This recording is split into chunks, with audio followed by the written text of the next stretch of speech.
Hello, so today we are talking about a neocab. Like with my Eliza video, this one does have some minor spoilers, so if you don't want to be spoiled on anything, then do not watch this video. I also am putting a playlist to my Let's Play in the description, so feel free to watch through all of that. But without further ado, let's just get on into it.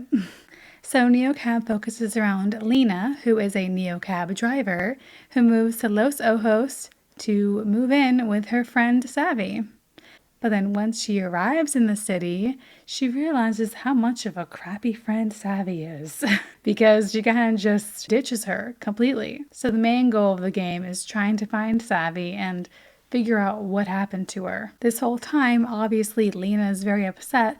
That's her best friend. She doesn't know where she is, but she's also not very familiar with the city. So while we're trying to find her friend, we're also trying to pick up passengers, or what she calls packs. And this is kind of where your game could be different than mine, because you can kind of pick whatever packs you want. They give you a map and they're like, all right, let's see, like, who do you want to pick up today? While you're playing, you are introduced to this company called Capra. They basically are trying to take over the whole town. They are not shy about that. They are everywhere, and they are almost going to use the law to sort of, influence people to kind of use Capra for everything. Capra focuses around self-driving cars, so they hate human drivers. You run into Capra people, to, people who are very against Capra, and, all sorts of people. And Lena is very against Capra, obviously, because Neocab is her job and it's how she makes a living. And it is threatening the way she, works. So obviously she's not happy about it. So let's get into my likes and dislikes. First thing is that I love the art style. It is very unique. Love the colors. It's very futuristic. I love the cyberpunk feel. And, they did a good job world building. I could definitely feel like, this is not too unrealistic. Their view on the future, I feel like, doesn't feel that far off because we already kind of have self-driving cars. I think it's only a matter of time. I think down the road, I think it's going to be possible for there to be only self-driving cars. So that's an interesting part of the game. There is something that I really don't like about the game, though. And if you've watched my Let's Play, you know that I have gotten kind of upset about it.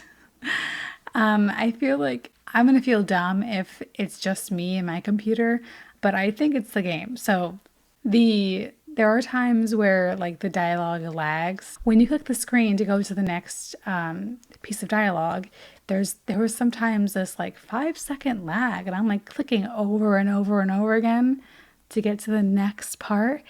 And there's just this awkward silence where a person said something and then, oh wait, we gotta wait 10 seconds. All right, now you can say it. I don't know, that's just a me thing. I feel bad if it is just my computer thing, but I don't think it is. I don't know. It's kind of a minor issue that I feel like it only really bugged me because I was recording it, so I don't like awkward silence in my videos. It could just be that. There are times where I felt like the game loses focus a little bit because it is supposed to be about trying to find Savvy, but then it kind of becomes more like keeping your 4-star rating and just taking on as many passengers as you can to gain money and rating and stuff like that.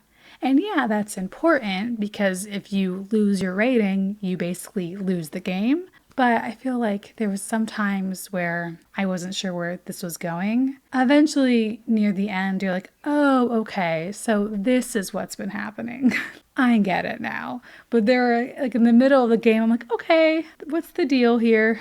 But it wasn't like a big thing. I still liked playing, but there were just times where I just felt like it lost a little bit of focus. Another thing I liked was that they had a lot of interesting characters. Some very annoying characters, but there were a lot of different ones. And I can tell they definitely spent a lot of time, making each character you run into unique, and every conversation felt different.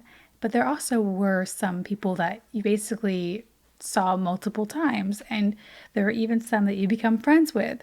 So I really liked that part of the game. So would I recommend this game? Yes. It has a very positive rating on Steam. It's about $15, and it took me about 8 hours to finish the game. But the nice thing about the game is that you could keep playing it and get completely different playthroughs because of, the different dialogue choices and the different passengers you could take on. That alone already guarantees a different playthrough for you. So overall, I really liked playing the game, and I really appreciate how thought-provoking it is, because it does make you think about the future, which, similar to Eliza, I liked because it did show like a realistic, I think, interpretation of what, it could look like. I don't think it's that far off. There were things that I'm like, wow, that's interesting. But yeah, it was a pretty different concept. I mean, the fact that you get to pretend to be this cab driver and meet all these different people and eventually get to make an impact. At least I think that my ending had like a decent impact on the game. Like my choices, I feel like actually did something. But yeah, I really liked my ending personally. So anyway, let me know what you thought of the game if you played it, or if you have any other suggestions for something I should play. And yeah, let me know what you think in the comments. Anyway, thank you so much for watching, and I'll see you all next time. Bye! You click the screen to go to the next